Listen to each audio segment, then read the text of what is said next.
터키 산맥이 굉장히 높은 산맥인데 그게 타우라스라는 그 산이 하나 있는데 거기 사는 이 절벽이 있는 그 산에는 독수리들이 항상 서식하면서 이렇게 있는데 이 독수리들이 1년에 2차례 포식을 하는 그런 대상이 있는데 그 2번을 내려가고 올라가는 두루미들이 그 산을 넘어갈 때 그때 1년에 2차례 이 독수리가 포식을 한다 그래요. 그래서 기러기가 V자로 날아가잖아요. 소리를 내면서. 그래서 이 독수리들이 이 차례차례 두루미를 잡아먹고 1년에 두 번을 회식을 한다 그래요. 그런데 이 산을 넘어가는 유능한 두루미는 독수리에게 잡아먹히지 않고 잘 건너갔다가 건너온다는 거예요. 그래서 사람들이 연구를 했답니다. 왜 어떤 두루미는 잘 지나가고 잘 돌아올까 봤더니 이 유능한 두루미는 입에다가 돌을 하나 물고 산을 건너면서 꾸룩꾸룩 소리를 내지 않고 지나가고 지나오니까 독수리가 소리를 듣고 잡아먹는데 그래서 무사히 왔다 갔다 했다는 거예요. 이 이야기가 기독교 안에 많이 인용되는 이야기입니다. 그래서 많은 죄악 중에 저지르는 죄악 중에 큰 죄가 뭐냐? 우리가 내뱉는 불신앙, 말로 저지르는 그 때문에 마귀에게 먹이가 되는 그런 인용을 하는 그런 이야기인데 한번 참고할 만한 이야기가 아닌가 여겨집니다. 여러분, 영으로 계신 하나님을 우리가 어떻게 압니까? 눈에 보이지 않잖아요. 보이지 않는 하나님. 여러분, 요한복음 4장 24절 보면 하나님은 영이시니 그랬잖아요. 또 사도행전 8장 39절에 보면 주의 영이 빌립을 인도한지라. 또 사도행전 16장 7절에 보니까 바울 일행이 무시아 앞에 이르러 비두니아로 가고자 했으되 예수의 영이 허락지 아니하신지라. 그 성삼위 하나님이 지금 다 영으로 계신다는 말이지요. 그래서 영으로 계시는 하나님을 우리가 지식과 이성으로 알려고 그렇게 하는 경우가 있죠. 요한복음 3장에 누가 나옵니까? 이 바리새 교사였던 니고데모가 찾아와서 어떻게 천국 갈 수 있습니까? 이러니까 물과 성령으로 거듭나야 된다. 그러니까 이 지식으로 이성으로 들었던 니고데모가 뭐라 그러죠? 내가 어떻게 어머니가 늙었는데 내가 다시 속에 들어갔다가 나올 수 있습니까? 이런 이야기를 하는 것은 이성과 지식으로 하나님을 알려고 하는 그런 모습이죠. 그래서 바울은 고린도전서 1장 21절에서 하나님의 지혜에 있어서는 이 세상이 자기 지혜, 지식으로는 하나님을 알지 못하므로 우리 지식의 대상이 아니라는 거죠. 그럼 어떤 사람은 감각과 오감으로, 오감이 뭐지요? 시각, 청각, 후각, 미각, 촉각, 만지는 이렇게 감각으로, 오감으로 하나님을 알아가려고 하는 또 그런 이 모습들이 있지요. 요한 20장 25절에 누가 나오지요? 모두가 다 부활의 주님 봤는데 그 중에 한 명 도마는 뭐 그리 바빴던지 모두가 부활한 주님 만났다고 하니까 자기는 예수님의 손을, 예수님의 옆구리를 만져보지 않으면 내가 믿지 못한다. 이 오감을 통해서 이렇게 내가 믿든지 말든지 해야 되겠다. 그런 모습으로 나오지요. 이렇게 오감으로, 감각으로 하나님을 알리는, 그렇다면 우리가 하나님을 어떻게 알지요? 전인적으로 우리가 알아야 됩니다. 말하자면 오감이 필요합니다. 무슨 오감이지요? 치유된 오감이지요. 우리에게 이성이 필요합니다. 무슨 이성요? 거듭난 이성. 우리가 의지가 필요합니다. 변화된 의지. 빌립 3장 8절 9절에 누구보다도 하나님을 지식적으로 감각으로 알려고 했던 이 바울이 그리스도를 전인적으로 인격적으로 만난 다음에 했던 고백이 바로 이 고백이잖아요. 모든 것을 해로 여김은 내 주 그리스도로 하는 지식이 가장 고상하기 때문이라. 내가 그를 위하여 모든 것을 잃어버리고 배설물로 여김은 그리스도를 얻고 그 안에서 발견되려 함이니 내가 가진 의는 율법에서 난 것이 아니요 오직 그리스도를 믿음으로 말미암은 것이니 곧 믿음으로 하나님께로부터 난 의라. 그래서 여러분, 우리가 전인적으로 정말 치유되고 거듭나고 변화되었다면 그 지식과 감각과 모든 것도 하나님을 알아가는데 더 유익해요. 그런데 변화되지 않고 원래 있는 본성을 가지고 이성적으로 감각적으로 하나님을 알려고 하면 이성적으로 하나님을 찾아가니까 율법주의가 되고, 감각적으로 자꾸 쫓아가니까 뭐에 빠져요? 신비주의가 되는 자리에 들어가지요. 그래서 하나님은 정말 전인적으로 임하셔서, 말하자면 하나님이 우리를 만나 주시는 거예요. 만나 주심으로 우리가 그 하나님을 알아가고 더욱 의지하게 되는 축복일이 되는데, 오늘 이 예배가 지식으로 하나님을 아는 시간이 아니라, 감각으로 아는 시간이 아니라 전인적으로 하나님을 만나고 누리는 복된 예배 시간이 되기를 바랍니다. 오늘 여러 사정으로 이 자리에 나오지 못한 우리 지체들, 또 우리 성도들, 가족들 가운데, 자녀들 가운데 어느 곳에 있든지 그들도 동일한 하나님이 만나주시는 그런 축복의 은혜가 그 모든 자리에, 그 현장에 있게 하여 주옵소서. 기도할 수 있기 바랍니다. 오늘 본문은 이제 십자가를 앞둔 목요일 저녁에 있었던 몇 가지를 소개하는 게 오늘 본문입니다. 오늘 여러분 30절에 뭐라고요? 이에 그들이 찬미하고 감람산으로 나아가니라. 지금 앞에 무슨 일이 있습니까? 최후의 만찬, 우리식으로 말하면 성찬식 규례를 이렇게 결정하고 난 후에 이제는 그 마가다락방을 떠나가지고 기드론 골짜기를 지나서 이제는 감람산으로 가시는, 그러면 마가다락방에 있는 그 장소하고 그 다음에 기도하러 가시는 게세마네 동산 그 길이 멀까요? 가까울까요? 아주 가깝습니다. 우리식으로 말하면 우리 교회에서, 우리 교회당에서 아마 우리 뒤에 냉천마을 올라가는 정도, 골짜기 하나 지나면 바로 건너편에 게세마네 그 올리브 나무가 굉장히 많이 있는 그곳으로 이제 가서 기도하시는데, 뭐 하면서 갔다고요? 찬송하며 찬미하면서 간, 말하자면 십자가의 구속의 은혜에 대한 감사가 그 마음에 넘침으로 찬미가 나왔겠지요. 그런데 그 게세마네 동산에 딱 가셔가지고 입구에서 뭐라고 말씀하시는가 하니까, 뭐라고 말씀하지요? 제자들에게 말씀하되 오늘 밤에 너희가 다 나를 버리리라. 그러니까 자신을 제자들이 버리게 될 것을 말씀하고, 그리고는 게세마네 동산 깊이 들어가서 하나님 앞에 간절히 기도하는 이 두 가지 내용이 오늘 내용이에요. 먼저 제자들에게 예고하십니다. 다 나를 버리리라. 여러분 스가랴 13장 7절에 보면 목자를 치리니 양들이 흩어지리라. 그 말씀이 배경이 된 말씀인데, 어쨌든 나를 다 버리게 될 것이라. 여러분, 그런데 이 말을 들었던 제자들은 절대로 아닐 거라고 그러는데, 여러분 결심은 결코 지속되지 못해요.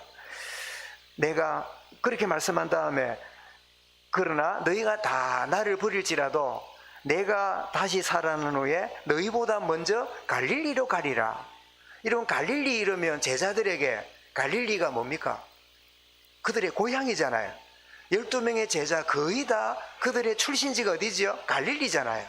갈릴리 바다에 고기도 잡고 그 주변 마을에 있는 그런, 참 우리식으로 말하면 뛰어난 인물이 아니라 고만고만한 그런 서민들을 불러서 제자로 삼았잖아요. 자, 주님을 다 부인하고 다 버리게 될 건데, 내가 부활한 다음에 어디로 가리라? 내가 너희보다 먼저 갈릴리로 가리라. 저는 이 말씀을 묵상하면서, 그들은 실패하고 무너져도 주님은 그들의 처음 주님을 만났던 초심으로 돌아가게 하는 그 갈릴리에 주님이 먼저 가서 그들을 기다리겠다는 은혜의 말씀이구나 하는 걸 알게 되는데, 그들은 최초에 부름받은 데가 어디라고요? 갈릴리였잖아요. 여러분이 받은 처음 은혜를 회복할 수 있길 바랍니다. 하나님이 주신 내게 그 풍성한 은혜의 그 비밀이 회복되는 은혜가 있길 바랍니다. 그래서 요한계시록 2장 4절 5절에 말씀하죠. 그러나 너를 책망할 것이 있나니 너는 처음 사랑을 버렸느니라. 그러므로 어디서 떨어졌는지를 생각하고 회개하여 처음 행위를 가지라. 여러분 놓쳐버린 그 모든 것들, 주님을 버리고 떠나갔던 그들을 회복하려고 주님이 어떻게 해요? 내가 먼저 갈릴리로 가리라. 여러분 우리가 실패하고 낙심할지라도 주님은 찾아오시고 우리를 회복하시는 은혜로우신 분입니다. 여러분 때때로 아이고 내가 이래가지고 내가 뭐 옛날 같지 않아서 그럴지라도 주님이 찾아오시는 거예요. 그래서 요한복음 21장에 진짜 찾아오셨잖아요. 지금 제자들은 갈릴리로 왜 갔습니까? 아이고, 막 예수는 죽었고 살았다는 소문은 있지만 못 믿겠고, 그래서 옛날에 갈릴리 바다에 고기 잡던 옛날로 돌아갔잖아요. 그런데 그 바닷가에 떡과 고기를 구워놓고 애들아 조반을 먹어라. 그 보니까 주님이신데 베드로가 옷을 덜쳐 입고 나와서 주님께 나왔는데, 민망해가지고 주님이 떡이랑 고기랑 구워서 주는데 쳐다보고 먹었을까요? 고기는 못 들었을까요? 어떻습니까? 목사님, 저는 막 들고 먹겠습니다. 이런 사람이 모르겠는데 제 같아도 못 들고 먹겠어요. 먹은 게 또 제대로 씹는 소리도 못 내겠지요. 얼마나 마음이 민망하겠습니까? 그런데 놀랍게도 그 베드로에게 질문하기를 뭐라고 질문하지요? 15절에서 시몬 베드로에게 요한의 아들 시몬아, 이렇게 묻습니다. 3번 묻는데 첫 번째 질문이 참 묘해요. 이 사람들보다 네가 나를 사랑하느냐? 이 사람들은 버릴지라도 나는 안 버리겠습니다, 이래 말했잖아요. 그러니까 이 사람들보다 네가 나를 사랑하느냐? 그렇게 딱 물을 때 베드로가 뭐라 그럽니까? 네가 왜 이지됐냐 이러면 할 말이 없을 건데, 내가 비록 주님을 버리고 저주하고 이랬을지라도 무슨 마음은 있어요? 주님 사랑하는 마음은 있잖아요. 그러니까 베드로가 뭐라고 말합니까? 예, 주님 내가 사랑합니다. 그리고 주님이 아랑곳 없이 어이구 이 쏘가지 봐라 이럴 줄 알았더니 네, 어린 양을 먹이라. 또 묻습니다. 두 번째 물을 때는 그냥 묻습니다. 요한의 아들 시몬아, 네가 나를 사랑하느냐? 다른 사람 비교 안 하고 네가 사랑하느냐? 예, 그렇습니다 하니까 내 양을 치라. 또 한 번 묻습니다. 요한의 아들 시몬아, 네가 나를 사랑하느냐?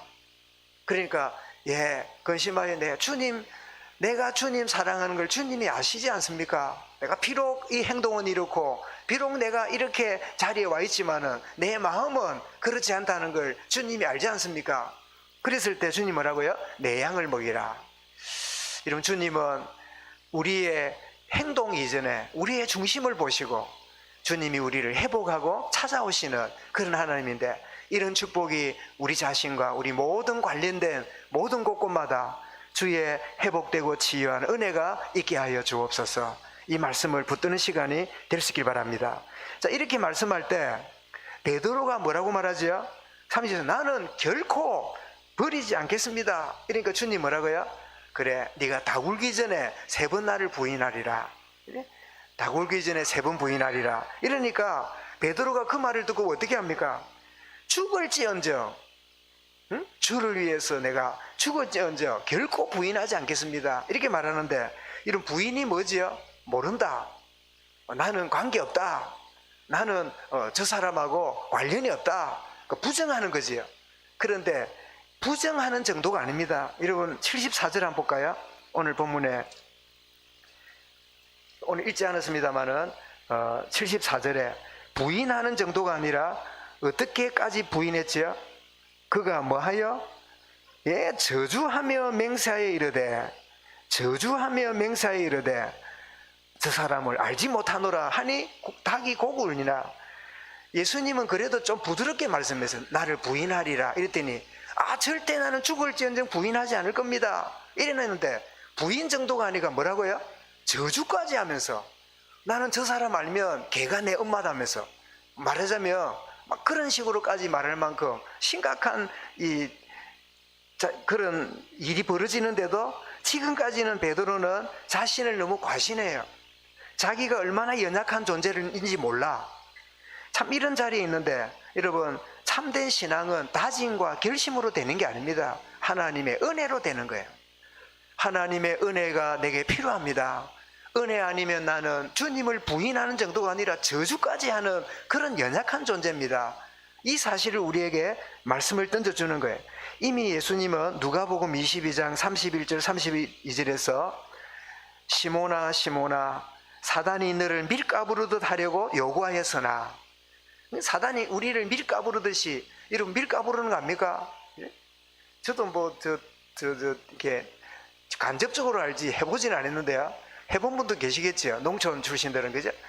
여러분, 이게 밀가부를 때 잡니까? 그 키라 그럽니까? 키 넓적하게 이렇게 생긴 이거를 막 이렇게 흔들면, 이런 바람 부는 반대편에 서가지고 해야 됩니까? 바람 부는 마주 오는 데서 가지고 이래야 됩니까? 어찌 되지요? 알면서 말합니까? 몰라서 하는 겁니까? 바람 부는 등지고 해야 돼요. 이래 흔들면 알곡은 여기 떨어지고 쭉정이는 어떻게 해요? 쭉정이는 바깥으로 날려가지요. 바람에 의해서. 그러다가 평소에 벽에 걸어놨다가 뭐 할 때 쓰고 가서 소금오도라 그러죠? 오줌 쌌다고 소금오도라고. 거기 집사님 그래 본 적은 없지요? 듣기만 한 거죠? 밀 까부르듯이 사단이 우리를 어떻게 해요? 밀 까부르듯이 체에다가 올려가지고 까부르듯이 우리가 누구지요? 은혜 아니면 맨날 우리는 시험 당하고 살아야 돼요. 주님 지켜주지 않으면 우리는 맨날 어떻게 해요? 불신앙으로 살아야 돼요. 이 표현이 얼마나 귀한 표현입니까? 사도였던 베드로에게도 밀 까부르듯이 한다니까요. 지난 주간에 혹시 밀 까부르듯이 한 분 있거든. 나는 이상한 게 아니라 뭐죠? 정상이네. 밀 까부르듯이. 그런데 주님이 그런 너희를 위하여 어떻게 했다고요? 32절에 그러나 내가 너를 위하여 내 믿음이 떨어지지 않기를 기도하였노니 너는 돌이킨 후에 내 형제를 굳게 하라. 여러분, 이 베드로가 주님 부인하고 저주까지 하는 이게 민망한 일이고 주님 은혜로 회복되는데 이게 뭐지요? 그런 사람들을 이해하고 그런 사람들을 공감하고 그런 사람을 세우는 일에, 그죠? 내 힘이 아니라 너도 하나님 은혜가 필요하고 그러면 너도 일어나게 된다. 그렇게 증거하는 배경이 될 수 있겠지요. 그래서 바울은 고린도 15장 10절에 늘 자기 노력, 자기의 공로를 가지고 살았던 그가 이 하나님의 은혜의 복음을 받은 다음에 뭐라고 말하지요? 그러나 나의 나된 것은 하나님의 은혜로다. 나의 나됨은 하나님의 은혜로다. 여러분, 은혜 아니면 우리는 이 세상 속에서 주님을 부인하고 저주하고 주님을 의지하고 살 수 없는 그런 존재예요. 하나님이 때로는 막아주시는 거예요. 하나님이 이런저런 모양으로 이렇게 처리해 주시는 거예요. 어제 우리 이제 아들 생일이 돼갖고 저녁이라도 먹자 하고 그랬더니 갑자기 뭐 생각보다 빨리 왔다고 남산역에 가서 태워가지고 저녁 먹고 이제 가고 이래야 되는데, 그래서 보니까 내가 남산 정류장에 가는 것보다 자기가 울산에 출발한 차가 생각보다 빨리 왔는가 봐요. 그래서 내가 골목 사이를 해가지고 차가 없길래 돌아섰더니요, 딱 오른쪽으로 돌아서 이러는데 뒤에 오는 차가 막 빵빵할 때 보니까요, 그 뒤에 오는 차가 지도 뭐 누굴 데리러 가는지 몰라도 막 과속으로 오다가 내가 들어오니까 막 놀래가 빵빵을 난리라. 그래서 한편 생각에 딱 유별나다 싶기도 하고 또 한편은 참 놀랬겠네. 지는 이리 가는데 내가 쑥 나가 그렇다고 지를 막는 건 아닌데 두 개 차로니까 나는 2차선 가고 지는 1차선 가도 쓱 도니까 놀랬지 않겠어요? 그죠? 그럼 나 마음속에 그래 0.5초 사이만 있으면 쾅 쳐박을 수도 있었겠네. 그죠? 그 사람이 더 빨리 왔거나 내가 조금 더 늦게 갔으면 커서 그냥 그래가 뭐 애를 뭐 데려오기는 커녕. 그렇게 생각하면서 은혜다. 내가 운전 잘하는 것보다 다 은혜다. 그죠?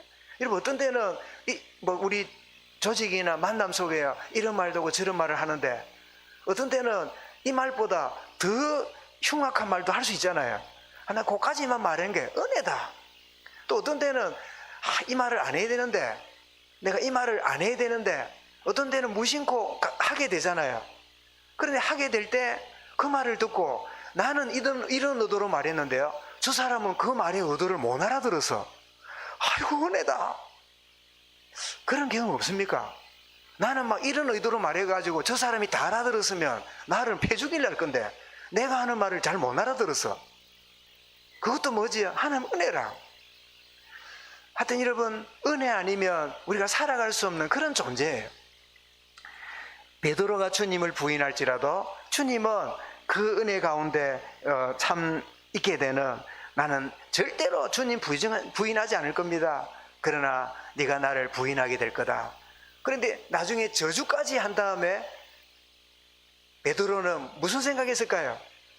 주님은 나한테 부드럽게 설명했는데 나는 하는 짓이 더 악한 짓을 하고 있구나. 그러면서 하나님 은혜 아니면 안 되는 심히 통곡하니라. 그게 하나님 은혜 아니면 안 된다는 일생에 자기 신념이 무너지는, 자기의 털이 깨뜨려지는 그런 계기가 되어지겠지요. 그래서 하나님은 우리가 실수하거나 말을 잘못하거나 이런 거를 막으실 수 있는데도요, 때로는 허용하십니다. 왜요? 은혜 아니면 안 되는 나 자신을 발견하라고. 내가 하는 말, 행동하는 거 조금 더 실수 없고 조금 더 내가 부족함이 없으면 우리가 천사 될 거 아니에요. 근데 우리가 연약하고 부족한 거를 하나님이 때때로 그냥 내버려 두세요. 그렇게 부족해지도록. 그것이 하나님의 은혜를 내가 누리지 않으면 안 되는구나를 내가 알게 되는 그런 계기가 되는 거지요. 그런데 주님이 겟세마네 동산에 들어가서 기도하는데 지금 몇 명입니까? 자, 한 명은 도망갔습니다. 뭐 하러요? 예수님을 잡으려는 군대를 데리려고 갔던 누구지요? 가룟유다고. 그럼 나머지 11명을 데리고 가잖아요. 예수님과 12명이 가시죠. 가는데 겟세마네 동산 입구에는 8명 보고 너희는 여기 가만히 앉아있어라. 8명 보고는 앉아있으래요. 그 마가복음 14장 32절에도 같이 앉아있어라. 그리고는 조금 위로 가는데 그 3명에게는 3명을 조금 위로 데려갑니다. 그 3명이 누구지요? 베드로하고 요한하고 야고보입니다. 이 3명을 변화산이라든지 야이로의 딸을 살리는 데라든지 이런 좀 특별한 경우에 3명을 데리고 다니셨죠. 소수 집중이죠. 그런데 이 3명에게는 8명은 앉아있으라 했는데 이 3명에게는 뭐라고요? 나와 함께 깨어 기도하자 라고 기도를 요청받습니다. 여러분, 이게 자연스럽습니까? 이상 안 합니까? 주님이 기도가 필요합니까? 주님이 기도가 필요합니까? 그리고는 홀로 가서 하나님 앞에 아버지여 이 잔이 내게서 물러가도록 그러나 내 뜻대로 마시고 아버지 뜻대로 되기 원합니다. 누가복음에는 그 기도하는 주님의 땀방울이 뭐처럼요? 핏방울처럼 진액을 쏟으면서 기도하시는데 8명에게는 그냥 앉아있으라 하고 3명 보고는 뭐라고요? 나와 함께 기도하자, 기도해달라. 이런 주님이 기도가 필요합니까? 주님도 외로우셨을까요?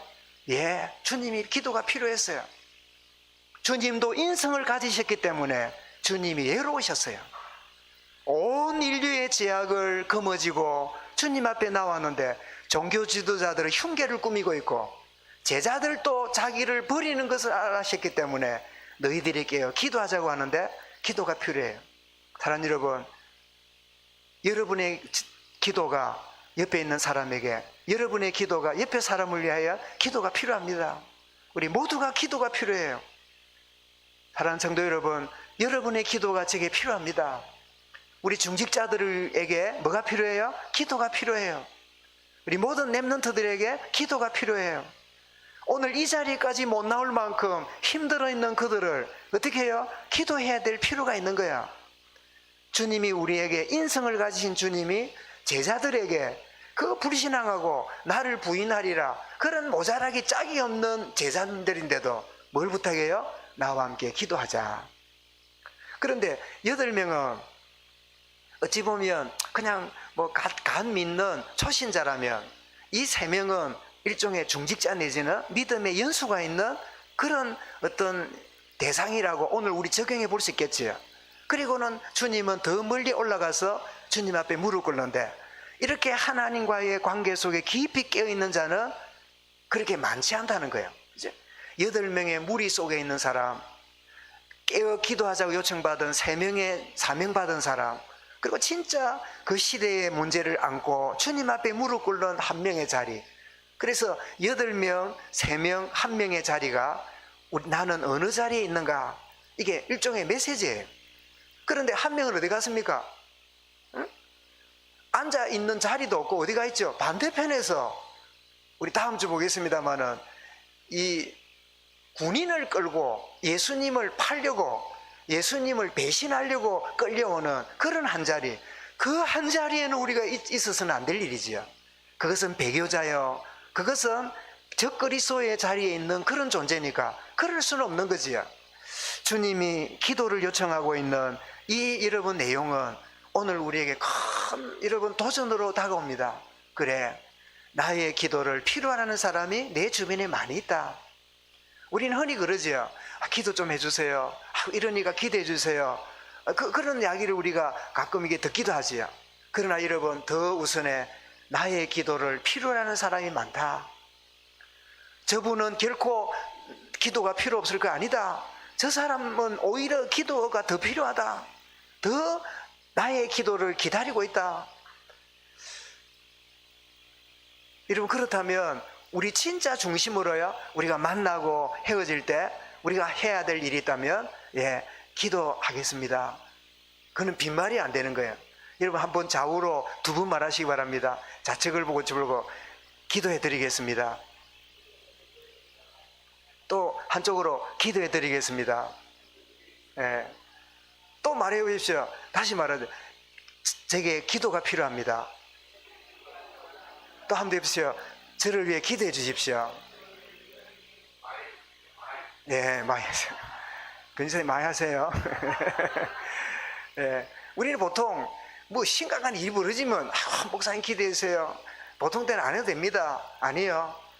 아무 일 없는 그때가 뭐지요? 진짜 기도가 필요해요. 제자들이 주님 부인하고 막 칼 가지고 휘두르고 그런 일이 없은 때잖아. 그래 주님이 뭐라고요? 깨어 기도해라. 깨어 기도해라. 왜? 주님은 이 깨어 기도하지 못하면 미래에 뭐가 그들에게 오는지를 알기 때문에. 오늘 말씀 제목이 뭐죠? 지금 여러분 붙든 것이 미래에 다가옵니다. 지금 내가 가진 그대로 그렇게 어느 날 현실로 다가올 때가 옵니다. 내가 뭐 기도 안 하면 어때? 내가 뭐 그냥 원하는 가지 있으면 되지. 아니요. 진짜 내 속에 있는 그것이 어느 날 미래를 결정하는, 지금 내가 가지고 있는 것이 미래를 결정하는 것으로 다가오게 되지요.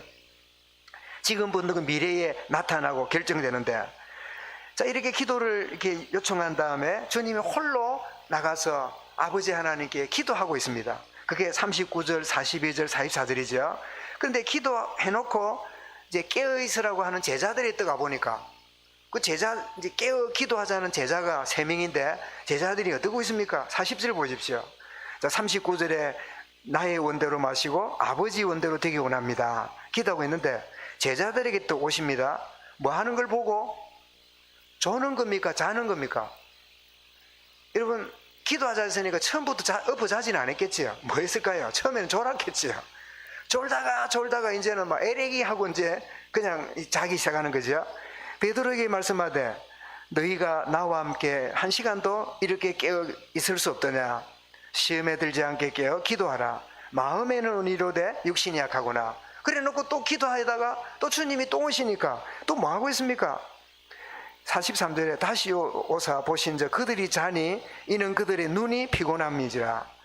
그러니까 또 세 번째 그들을 두고 나가서 세 번째 기도하신 후에 오니까 주님이 여전히 그러고 있는 걸 보고 뭐라고요? 이제는 자고 쉬라. 이제는 너희들이 마음에 가지고 있는 그것이 이제는 결국은 다가왔으니까 이제는 이제 다가온 결과를, 다가온 미래를 이제 우리 맞닥뜨리게 되니까 자고 쉬라. 그러면서 일어나라. 나를 파는 자가 가까이 왔도다. 여러분, 기도에 깨어있지 못한 제자들은 뭐를 놓쳤지요? 미래를 놓쳤어요. 여러분, 기도는 미래의 응답을 붙잡는 시간입니다. 여러분, 기도는, 나의 기도 현장은 응답을 미리 보는 시간이에요. 여러분, 혹시나 주어진 현실과 주어진 답답한 가운데 목사님 이럴 때 무슨 기도합니까? 좀 정신이 좀 있어야, 뭐 마음에 여유가 있어야 기도하지요. 그 신념대로 한번 지내보십시오. 여러분은 기도하지 않고 맞닥뜨리는 미래는요, 엄청난 고통과 괴로움과 말할 수 없는 황당함입니다. 그러나 이 복잡함, 이 연약함, 이 여러 가지 나의 한계, 이때야말로 진짜 기도해야 될 때구나 라고 여러분 생각하는 순간에 어떤 미래가, 어떤 다음이 내게 다가와도 당황함으로 다가오지 않고 하나님이 예비하신 놀라운 것들을 알고 맞아들이게 되지요. 그래서 여러분, 기도가 뭐지요? 기도야말로 주님과 함께함을 확인하는, 누리는 시간이 기도하는 시간이지요. 나와 함께 깨어 기도하자 그랬잖아요. 여러분, 기도하는 사람과 주님이 함께 하십니다. 여러분, 주의 이름 부를 때 내가 너와 함께 한다고 주님이 말씀해 주시는 거지요. 그래서 누가복음 21장 36절에 이러므로 너희는 장차 올 이 모든 일을 능히 피하고 인자 앞에 서도록 항상 기도하며 깨어 있으라. 오늘 본문 40절에도 뭐라고 말했습니까? 베드로에게 말씀한 너희와 나와 함께 한 시간도 이렇게 깨어있을 수 없더느냐. 깨어있지 못함으로 다가오는 미래를 맞이하게 될 때 그것은 어떻게 해요? 이럴 줄 모른다고 주님을 부인하는 정도가 아니라 뭐까지 간다고요? 저주까지 하게 되는. 왜요? 기도로 깨어있지 못하니까 미래가 너무 화급하게 어쩔 줄 모르는, 대비되지 않는 그런 가운데 맞이할 수밖에 없다는 말이에요. 이런 오늘 본문은 아주 내용이 단순한 내용입니다. 예수님이 제자들에게 예고하기를 나를 다 버리고 도망갈 거다. 그러나 내가 너희들이 떠난 원래 은혜 받았던 갈릴리로 내가 먼저 가 있을 것이다. 그렇게 함으로 회복하고 치유하시는 주님의 은혜를 알게 되고, 베드로가 부인하는 거 보니까 다짐이 아니라 열심이 아니라 은혜로 되는 것이구나. 주님, 내게 은혜가 필요합니다 라는 사실을 알게 되고, 세 번째는 우리 모두는 서로에게 뭐가 필요해요? 기도가 필요하구나. 기도가 필요치 않는 자는 아무도 없구나. 인성을 가지신 주님조차도 나를 위해 기도해달라 3번이나 요청하셨다면 정말 기도가 필요한 이 축복을 누리는, 그래서 골로새 4장 2절에 기도 속에서 있어야 될 것을 바울이 뭐라고요? 기도를 계속하고 그리고 기도에 감사함으로 깨어있으라. 여러분, 기도가 뭐지요? 영적으로 깨어있는 거고, 영적으로 깨어있는 게 뭐지요? 기도하는 거지요. 이 말은 어떤 시간을 정해놓고 막 어떤 기도하는 것도 기도지만 우리의 모든 삶이 이런 주의 이름을 부르고 주님의 성령을 환영하고 성삼위 하나님 나와 동행하심을 늘 의지하는 임마누엘 누리는 이 모든 것들이 기도지요. 그래서 시간을 정하여 기도하면 무슨 기도지요? 정시기도고, 그리고 내가 시도 때도 없이 생활 속에서 기도하는 걸 보고 뭐라 그래요? 무시기도고, 굉장히 막 급한 일이나 생각진 일이 벌어질 때 하는 기도를 뭐라 그래요? 집중기도지요. 또 때로는 막 엄청난 예기치 못한 일이 벌어지거나 주변에 벌어지면 영적 싸움으로 기도하는 걸 보고 뭐라고요? 결박기도라 그러지요. 어쨌든 어떤 단어를 붙이든지 간에 기도는 깨어있는 거고 주님과 함께함을 누리는 거지요. 그렇다면 자연스럽게 우리는 이런 결론을 우리가 붙들게 됩니다. 이런 갈라디아 6장 7절에 이런 말씀에 스스로 속이지 말라. 하나님은 업신여김을 받지 아니하나니 사람이 무엇을 심든지 뭐라고요? 그대로 거두리라. 이거는 여러분 율법적인 이야기가 아닙니다. 우리가 영적으로 우리 마음에 뭘 심으냐에 따라서요 다가오는 미래가 달라져요. 그렇다면 여러분, 주님의 말씀이 저와 여러분 쪽에 붙잡힌 바 되어 있습니까? 아니면 나의 결심, 나의 어떤 신념이 나의 근거가 되어 있습니까?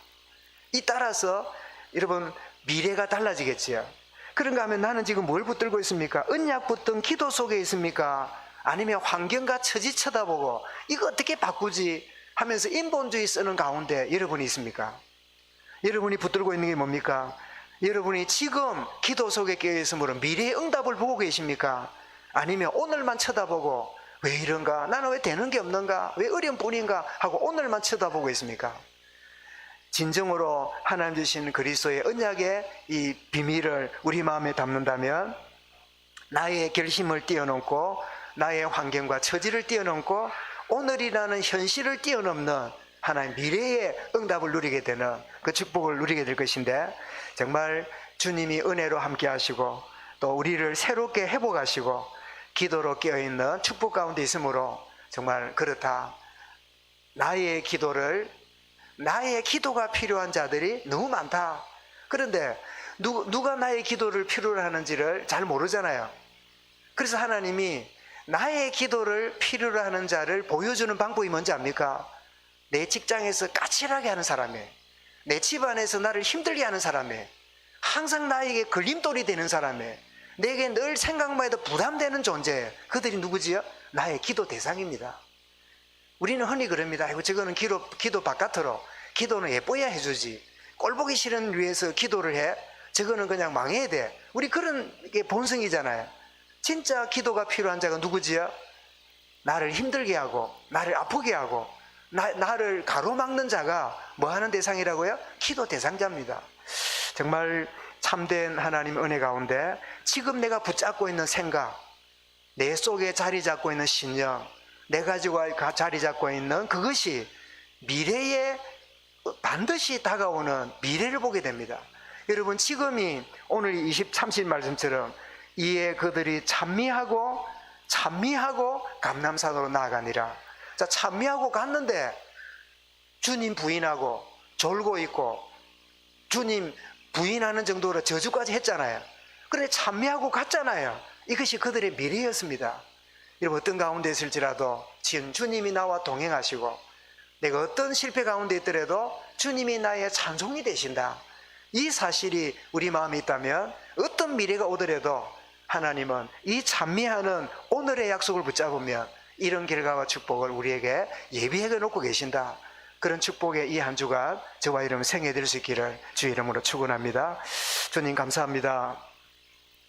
주님은 미래를 준비하라고 기도하라고 하셨는데 미래에 다가오는 것들을 내다보시고 영적으로 깨어있으라고 하셨는데 깨어있지 못한 제자들은 황당한 미래를 보고 갑자기 다가오는 큰 일들을 통하여 주님을 부인할 뿐 아니라 저주까지 하는 이런 모습들을 우리가 보며 하나님, 우리의 말씀의 거울 앞에 우리 자신을 비춰보고 그들이 찬미하며 감람산에 간 게 분명하다면 주여 우리의 중심에 복음이 자리 잡게 하시고 복음 누리는 기도에 깨어있게 하여 주옵시고 임마누엘의 축복 누리는 그 축복이 지금 오늘 우리 속에 자리 잡게 하여 주셔서 어떤 미래가 다가올지라도 두려워하거나 염려하지 아니하고 하나님 더 큰 계획으로 발견하고 체험하는 우리 모든 성도들, 우리 하나님의 자녀들, 우리 후대들 되도록 역사하여 주옵소서. 주 예수 그리스도 이름으로 기도드리옵나이다.